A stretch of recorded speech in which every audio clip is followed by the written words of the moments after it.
guys. What's up, Bear? Good boy.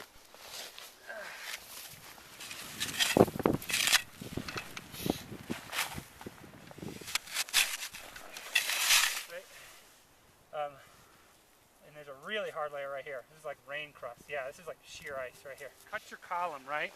So we want to free this column 1 shovel width so I can test it apart. So I cut a piece. You can get some really cool saws for rush block tests. So this isn't an exact science. 10 at the shoulder. Anything that collapses at the shoulder, generally pretty safe. It's taking a big old whack. 20, we're golden. So now I do it at the shoulder. There.